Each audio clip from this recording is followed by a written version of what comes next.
I'd like to give him a big welcome along with Kathy, his wife, but she has a lot of interesting things to say. So Tom, would you like to come up here?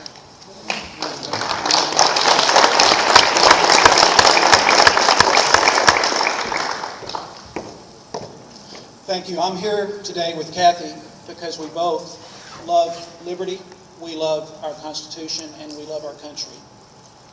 And even worse, those things are under assault, and if we don't take effective action, I'll start over. Kathy and I love liberty, we love our Constitution, and we love our country. And we believe that if we don't take effective action, because those things are under assault, we're going to lose it all. All right, so I've got to eat this microphone. One of the things Kathy says is that the old saw, if you keep doing what you've always done, you're going to get what you've always got. She says that people who say that are optimists. If we keep doing what we've done, we're going to lose it all. And that's why we're out taking the action that we're taking. I want to introduce Kathy, and then I'm going to say a little bit more about why she's doing what she's doing, and then I'll let her up. Kathy Glass was born in Georgia to a World War II veteran who worked on a General Motors assembly line to earn his living. She's the niece of a man who served in the 82nd Airborne and lost his life during the Normandy invasion. And most of her political things, she remembers his sacrifice and knows that anything she does is going to be less than what he did for his country.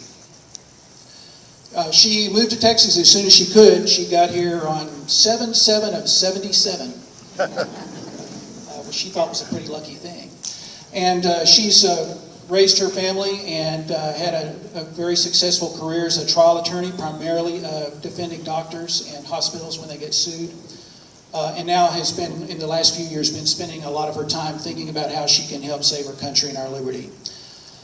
One of the things, she is currently the Harris County Libertarian Party chair. She's also the chair of the political committee of the state committee, which helps recruit candidates and support local parties. And she ran for governor in 2010 on the Libertarian Party ticket against Rick Perry and Bill White. During that campaign, the main thing she did in terms of campaigning was she went around to organizations like this one, concerned citizens that call themselves Tea Parties or 912ers or Patriots or all those different groups. And we found out that the rest of Texas shares the concerns that we have about the dire straits our country's in. And sadly, in the last 3 years, all of the problems we talked about back then have only gotten worse. We think that those problems stem from the fact that Washington is broken and the two-party system is hopelessly corrupt. Washington is broken, irretrievably so in the short term, in our opinion. Austin's not much better, but we think we have a chance of taking that back. And in fact, that's part of Kathy's solution, and that is by making Texas strong and free, we can push back on the feds and save America. Part of that solution comes by nullifying unconstitutional federal acts, standing up for the Constitution. She'll talk a little bit more about that. So I want to now turn it over to Kathy, and I hope you'll give Kathy Glass a warm welcome. Let's go.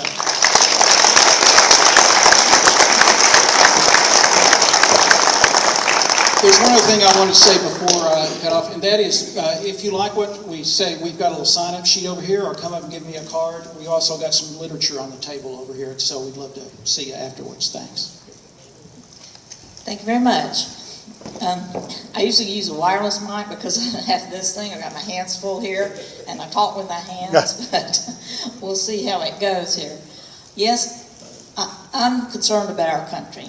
I'm more than concerned. And I just sometimes scratch my head and say, how did we get here?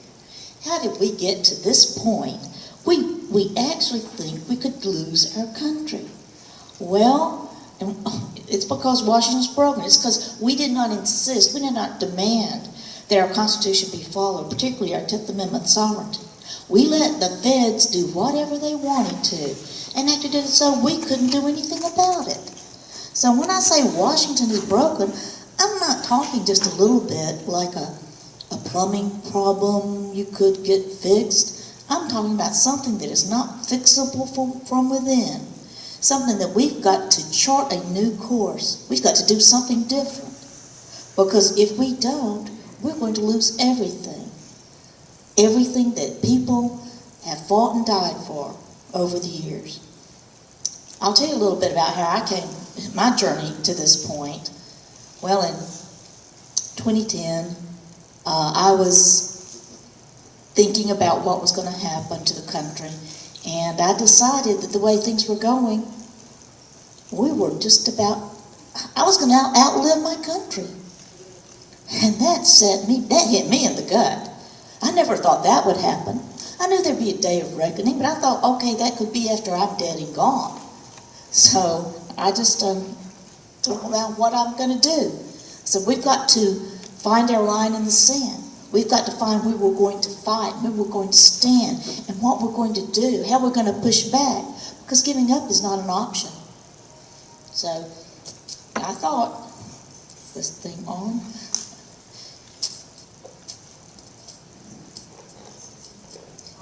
Tom?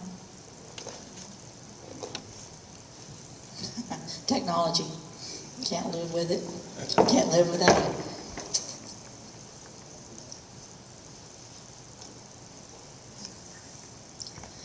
So anyway, I knew that we had to find a place to do this. We had to have a plan for Texas independence. So I looked around what was going to happen if we didn't do anything. So, well, if they want my liberty that much, they're going to have to come and take it. And so I ran for governor. If you didn't get that transition, why, that's a logical step. I'll go back. But I want to talk to you today about this plan. And basically it is, we got to work through politics. That's how they stole it from us, is the political. We can't abandon the political field. It has to be in Texas. And I'll explain why that, but I bet most of y'all just get that. And, okay, here's the hard part. I think it has to be in the Texas Libertarian Party, because the other system's corrupt. Well, when I ran for governor, I ran for governor. I ran for the governor. I ran after the governor because he wouldn't debate me. And I carry this around with me everywhere because you never know when it's going to pop up. But I've still got this letter that I prepared to give him if I'd ever been in the same place. I was trying to do it here. Explained to him how he could secure the border himself, because he's in charge of the state guard, and that's how he should do it. So, and other things that a governor could do. While I was running for governor, sometimes people would say, are you going to run for president? I don't know why. I said, no, I want to be governor of Texas. Why would I accept a demotion?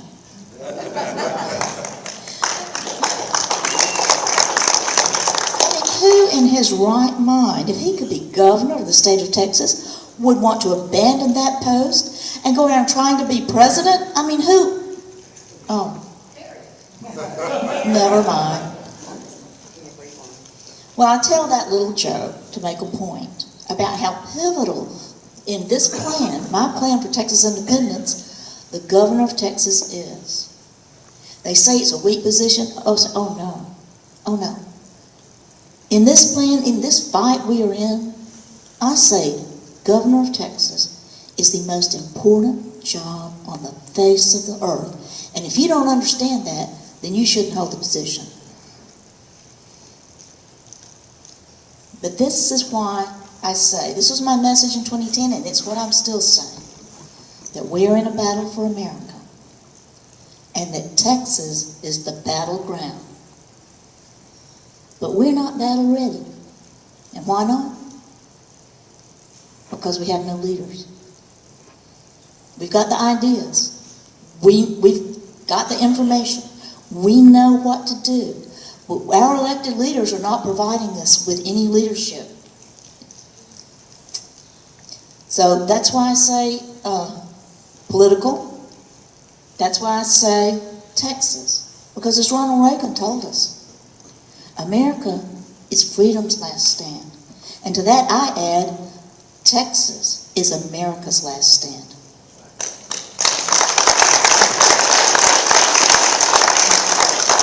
Because we have the Texas spirit. We're just different. We're unique. And America's unique in the annals of world history, and Texas is even more so. We're not giving up. We never give up. It's not in us. We're not that corrupt. We're not that bad off. We can take a stand here, get things together. This will be the anchor. Texas will be the anchor in this fight. And the anchor will hold, as the song goes.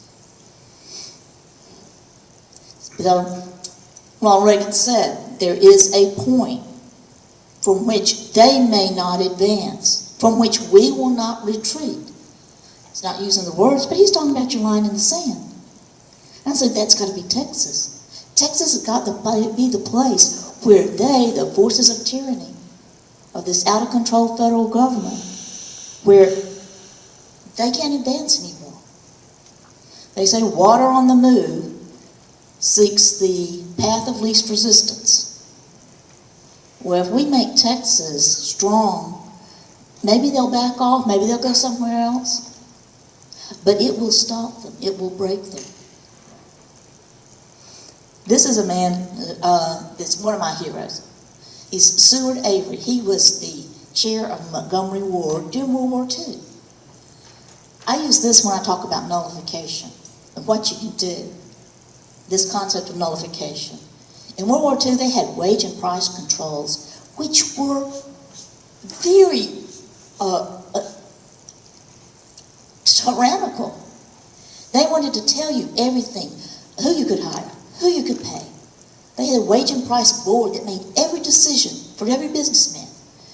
And Seward Avery said, no, I'm not doing it. He bucked the system.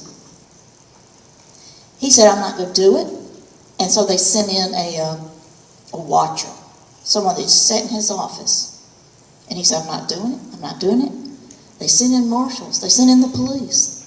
They sent in the military. And they said, you're going to have to leave your office. He said, I'm not leaving. And so they took him out like this. But it became a national preoccupation. And his efforts broke that wage and price board. And he saved his company. And he saved, I think, what we had of capitalism left then. So this is an act of nullification. You could call it passive. But let's talk a little bit about what nullification is. And first, I want to tell you what it's not. Nullification is not secession. Now, I tell my secessionist friends that if you think you can more easily secede than return to constitutional government, you're dangerously wrong. But this is just demanding our 10th Amendment sovereignty. This is how we stand firm and enforce the Constitution as it was written, by resisting and interfering with unconstitutional acts. This is the way we stay Texans and Americans, as we were meant to be. So it's not secession. And also, it's not suing the federal government. A sovereign doesn't sue and ask for permission to act. I mean, what happens if you lose? Which we have, Obamacare. Are you going to give up on your sovereignty? What are you going to do then? If you permission denied, permission to be a sovereign, permission denied. Well, who asked you? Well, you did. You don't like the answer? No, I don't. So it's not suing. You can't sue for sovereignty. You don't litigate for liberty. Not when your 10th Amendment sovereignty and your Constitution is at stake. You just act like the sovereign you are. So that's what it is. It's simple in concept, but it's enormous in importance. And I cannot think of any other way we have a chance of a reasonable and peaceful resolution of this dilemma where we save our liberty and our country by demanding the Constitution be respected. But to do this, we have to have leaders, because it doesn't happen. It starts out with a proclamation on behalf of the state that a certain act is unconstitutional, will not be followed in this state, will not allow you to enforce it, because it will invariably conflict and violate Texas state law, like the NDAA, National Defense Authorization Act, the parts that says the president can just make you disappear without a judge or a jury, any notice. I can't think of anything more un-American than that. But that's what you could say that is a violation of our Texas law. It's kidnapping. And it doesn't matter who does it or what permission they've gotten from someone. It's against the law. And that's why we need a governor that will enforce this. And we need leaders all the way down to your constitutional county sheriffs to stand up. Because if we just stand up and fight one by one by one, we're outnumbered, we're outgunned, we just can't compete. We're fodder for what the tyrannical federal government would do to us. But if we stand together with this proclamation that we are going to do this as Texans, as the entire state of Texans, then you have power pitted against power. And that's something that we haven't had yet. So that's the way nullification works. I don't say it's simple, although it could be.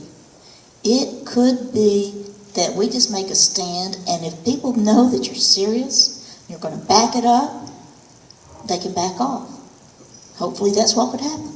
But you have to convey that you will not stand down. And if they push back on you, they'll be pushed back in return. Well,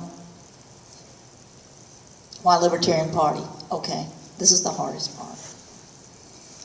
Because I truly believe the two-party system is corrupt. It's corrupted by special interests. It's the means by which the rich and powerful get more rich and more powerful. That's true in Texas. It's certainly true in the federal, national level.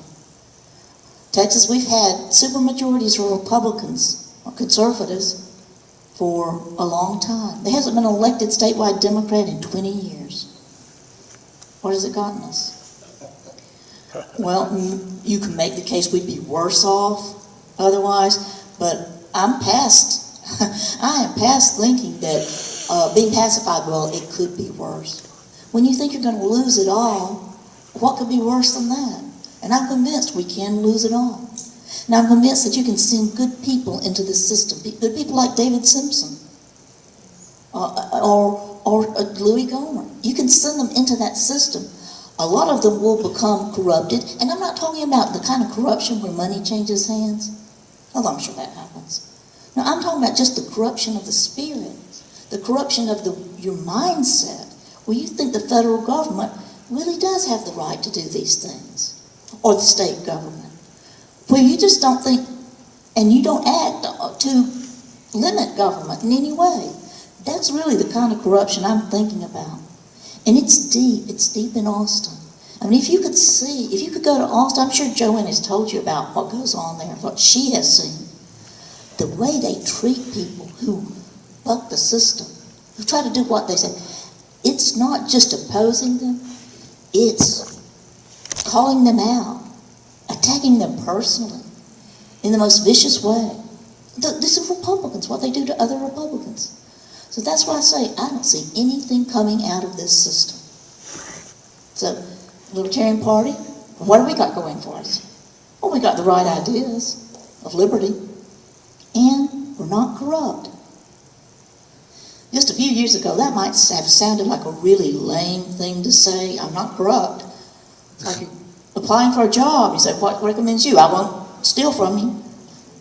Well, I kind of expected that. But it just goes to show how deeply entrenched the corruption is. That to say we're not corrupt is a big selling point. I had a good friend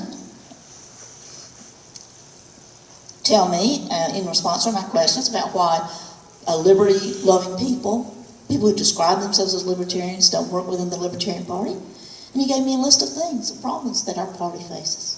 And I was really glad to hear it. So I'll just go over that with you and share my responses. He said it's abortion, marriage, drugs, foreign policy, border, and you're weird. Okay, I said, all right, let me answer those. I'm pro-life. I got nominated for governor by 80% of the vote. It wasn't a big deal. It's not in our platform. We don't discuss it. So you can be pro-life and in the Texas Libertarian Party. I don't think you have a problem. I never have. Marriage. I believe marriage is between a man and a woman. And government ought to stay out of it. And if you think the same way I do, you ought to think the government should stay out of it. I'm going to become much stronger in this belief in the last few years than I was before, because I don't see it as just a theoretical situation anymore, a hypothetical. I see what government can do to undermine our institutions if it has anything to do with it. So I say keep them out. Drugs? Yeah, I think we ought to legalize marijuana. And if you look at the police state, those laws are helping us to endure, you might want to think it too. I also say, I don't think that's the biggest problem that we face, and so I don't bring it up. No, the problems that are going to destroy our country, our liberty and our Constitution, and that people are united on and want to think, we need to unite on that first. And after we've saved our country, if I still have time left on this earth, then we can talk about those other things. Border, our party's for a secure border. A welcoming for immigration policy and a secure border. That's why I said secure the border with the Texas State Guard, because the governor could do that. That's right there in our platform. Foreign policy. Because I love America, I believe in a non-interventionist foreign policy. The traditional foreign policy that made America great. It all grows out of a love for the country. So what else is it? Weird? Well, I don't think I'm weird. I don't think others are weird. But unfortunately, we named a party after a philosophy. So someone goes around saying, I'm a libertarian, he's never even been associated with that party, never helped build it. But if he says something wacky, then they say, okay, I can't join that party because he's a libertarian. Okay, all right. So anyway, I've got this, I want to tell you a little story. Once upon a time, in a place called Texas, there was corruption throughout the land. The rulers were corrupt. The rulers came from one political party, even though there were other parties. All the power was in one party. And as we know, power corrupts. The people who didn't like this, they rose up. People were mostly women here who did the rising up. And they worked, and they created another party. They didn't create a new party, because it's already on the ballot. But they took a party that had a very bad reputation, very damaged. And they rebranded it, they reformed it, they worked it, and they made it into a powerhouse that it became the ruling party. Anybody know what party I'm talking about? The Republican Party. In the 1960s, or 40s, 50s, 60s, 70s, the Democratic Party ran everything, and they were corrupt. Everything happened in the Democratic primary. Republican had a bad name. They were the party of Reconstruction. They were the big government party of Washington. But they had to take that party, fix it, get it up to speed, and work it, and they did. But over time, it happened again. That party became corrupt too. It's now the major party. So I'm saying it's time for that sort of thing to happen again. This is not the first time we've had to go chart a new course. It probably won't be the last. But if we can fix it for another 30 years, that'll be good enough for me. We'll leave our children something to do. That's my pitch. That's why I say we have to fix this. We have to work within the political system. We can't abandon it. It has to be Texas-based. And I say that's why I'm working within the Libertarian Party. And I ask people to consider helping me out on that. Ronald Reagan said, there's something going on in space and in time, and beyond space and time. Whether we like it or not, spells duty. You don't hear that word much anymore. It's sort of a four-letter word nowadays. But it's true and it's real. And I do this because it's my duty and because there's no recourse. Because he said there's no escape. This fight has to be fought. And it has to be fought here and it has to be fought now. Because otherwise there'll be nothing worth living, nothing worth... We've got to know, and we do know, there's something worth fighting for, there's something worth dying for, and that's our liberty. So what is the price we will not pay? Texas. What is the cost too dear that we will not pay it? I'd say our guns in Texas. Where's the place from which we will not retreat? Texas. Our line in the sand is in the shape of the state of Texas. So this is my message to Texans and all Americans in the world, as they told it to us from the letter of the Alamo. Never surrender, never retreat. That's what the words I leave you with. There is no retreat, and there will be no surrender. Thank you very much. I have a question from the audience. If anyone else has questions, if you'll write them down, we'll collect them. Do you believe in Jesus and the Constitution? If yes, if elected, will you use both? Yes.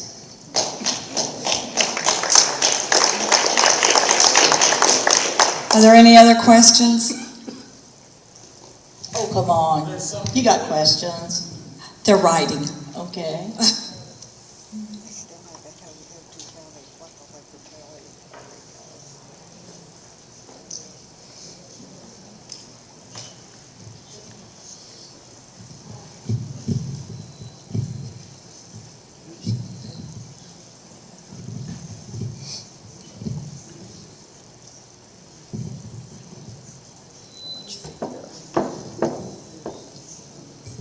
Any further questions for Kathy?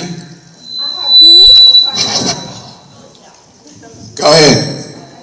How can we get the word out that Rick Perry is not going to stand strong for defensive borders? Because he takes millions of dollars from the home builders and from the grocery store people.